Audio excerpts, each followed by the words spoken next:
Combien de fois vous êtes-vous senti perdu, sans but, comme si le monde autour de vous s'effondrait et qu'il n'y avait aucun endroit sûr où vous abriter? La vie nous confronte à des vents violents, des tempêtes inattendues et des batailles qui semblent souvent nous dépasser. Dans ces moments-là, la question se pose, où trouver refuge? Où pouvons-nous nous reposer lorsque notre âme est lasse? La réponse se trouve dans la parole de Dieu, qui nous rappelle, au psaume 46, verset 1, que Dieu est notre refuge et notre appui, un secours qui ne manque jamais dans la détresse. Ce n'est pas dans les gens, ni dans les biens matériels, ni dans la force de nos bras, mais dans le Seigneur, qui demeure la sécurité éternelle. Au réveil, nous sommes souvent déjà envahis par la peur, l'insécurité et l'inquiétude face à ce qui pourrait arriver au cours de la journée. Mais c'est précisément à ce moment-là, avant même de faire le premier pas, que nous devons nous rappeler, Dieu est avec nous. Il ne nous abandonne pas, ne nous laisse pas à la merci du hasard, mais prend soin de chaque détail. Le même Dieu qui soutient le ciel de ses mains soutient aussi votre vie. Ainsi, vous n'êtes jamais seul. Même si des problèmes surgissent, même si de mauvaises nouvelles arrivent, même si les portes semblent fermées, le Seigneur demeure comme un havre de paix inébranlable. Peut-être êtes-vous confronté à quelque chose que personne d'autre ne connaît. Une douleur cachée, un poids que vous portez en silence, une peur que vous refusez d'avouer, même à vos proches. Mais Dieu voit. Il voit ce qui se cache derrière votre sourire forcé, remarque les larmes qui coulent sur votre oreiller et connaît les pensées qui vous empêchent de dormir. Le Seigneur n'est pas indifférent à votre souffrance. Il est le Père aimant qui court à la rencontre de ses enfants lorsqu'ils crient à l'aide. Et chaque matin, il nous renouvelle la promesse que sa grâce suffit à soutenir notre faiblesse. C'est précisément à ce moment-là que nous devons choisir. Allons-nous continuer à lutter par nos propres forces, en essayant de contrôler l'incontrôlable, ou allons-nous nous reposer sous l'abri de Dieu, confiant qu'il combat pour nous? Le refuge du Seigneur n'est pas seulement un lieu de repos, mais aussi de force. Lorsque vous vous agenouillez en prière, lorsque vous lui confiez ce que vous ne pouvez résoudre, quelque chose se produit en vous.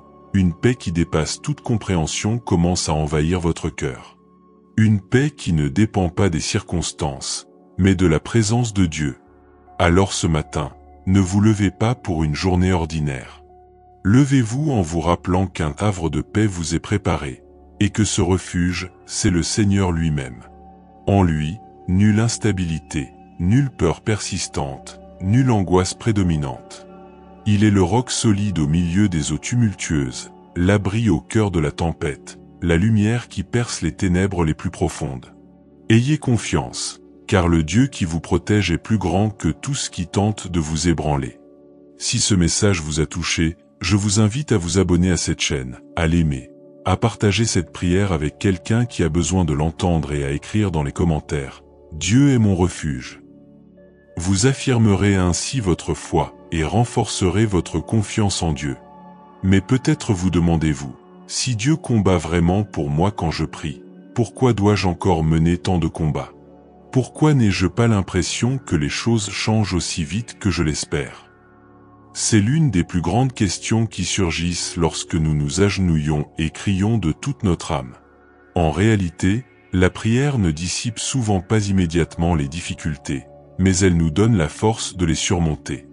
Lorsque vous priez, le Seigneur œuvre non seulement autour de vous, mais aussi en vous. Il façonne votre cœur, fortifie votre foi et vous prépare à des victoires encore invisibles. C'est comme une graine enfouie dans la terre. Vous ne voyez rien se produire, mais quelque chose de puissant pousse silencieusement. Et c'est précisément dans ce silence que beaucoup abandonnent. Combien de fois avez-vous envisagé d'arrêter de prier parce que vous pensiez que Dieu ne vous écoutait pas? Combien de fois avez-vous senti vos paroles se perdre dans le vide? Mais aujourd'hui, le Saint-Esprit vous le rappelle. Chaque prière est enregistrée au ciel, chaque larme recueillie, chaque cri entendu. Daniel a prié pendant 21 jours jusqu'à ce que l'ange apporte la réponse, et pendant ce temps, le ciel était déjà en mouvement, même si les yeux humains ne pouvaient le voir. Il en est de même pour vous. Tandis que vous priez, Dieu combat déjà des ennemis invisibles, ouvrant des portes qui semblaient verrouillées et déjouant des plans ennemis que vous ne pouvez même pas imaginer. Ce qu'il faut comprendre, c'est que prier ne se résume pas à des paroles, c'est faire confiance. Avoir confiance que Dieu agit à un niveau bien plus profond que notre entendement ne peut l'appréhender. Peut-être demandez-vous quelque chose maintenant, et Dieu, au lieu de vous l'accorder immédiatement, vous fortifie d'abord pour que vous puissiez supporter le poids de la bénédiction à venir. Avez-vous déjà pensé que ce retard n'est peut-être pas négatif, mais un temps de préparation? S'il vous l'avait accordé plus tôt, cela pourrait même devenir un fardeau. Mais lorsque vous attendez dans la prière, votre âme s'aligne sur la volonté du Père, et ce qui adviendra sera parfait et durable. Et ne vous y trompez pas, il y a des batailles qui ne peuvent être gagnées qu'à genoux. Il y a des guerres spirituelles que l'on ne peut gagner par la force des bras, mais seulement par la force de la foi. L'ennemi connaît le pouvoir de la prière, et il essaie donc de vous distraire, de vous décourager et de vous faire croire qu'il est inutile de continuer. Mais aujourd'hui, Dieu vous dit, ne vous arrêtez pas. Continuez à prier. Je combats pour vous. À chacun de vos cris, des murs s'affaiblissent, des chaînes se brisent et des brèches se comblent. Même si vos yeux ne le voient pas encore, le monde spirituel est en mouvement. Par conséquent, ne considérez pas votre prière comme une mince affaire. En priant, vous rejoignez l'armée céleste. Vous êtes peut-être seul dans votre chambre, à genoux, en larmes, mais spirituellement, vous êtes entouré des anges du Seigneur. Vous pouvez être silencieux devant Dieu, mais dans l'invisible, un cri résonne comme le tonnerre dans les ténèbres. Votre prière est plus puissante que n'importe quelle arme, car elle active la main de Dieu en votre faveur. Et aujourd'hui, je vous le dis avec une foi absolue, aucune prière n'est vaine. Si vous priez depuis longtemps et n'avez toujours pas reçu de réponse, sachez que le ciel s'est déjà mobilisé dès la première parole. La lutte continue, mais vous n'êtes pas seul. Le Dieu des armées lui-même combat pour vous. Je vous invite à rester avec moi jusqu'au prochain moment de cette prière, car ensemble nous proclamerons la victoire du Seigneur sur des batailles apparemment insurmontables. Préparez-vous, car ce que Dieu déversera dans votre vie changera votre histoire. Si ce message vous a parlé, n'oubliez pas de vous abonner à la chaîne, de l'aimer et de partager cette prière avec quelqu'un qui a besoin de force aujourd'hui. Avez-vous déjà réfléchi au nombre de batailles que vous avez gagnées sans même vous rendre compte que vous étiez en danger? Des guerres invisibles se déroulent tout autour de vous, des situations qui auraient pu détruire votre foi, vous voler votre espoir et vous briser le cœur. Mais Dieu est intervenu en votre faveur. Lorsque vous priez, le ciel agit en votre faveur et ce qui semblait impossible commence à se mettre en place. C'est comme si des mains invisibles éliminaient les obstacles, fermaient la bouche à vos ennemis et préparaient un chemin sûr pour vos pas. La prière est plus que des mots, c'est un cri de l'âme qui atteint le trône de Dieu et déclenche sa puissante intervention.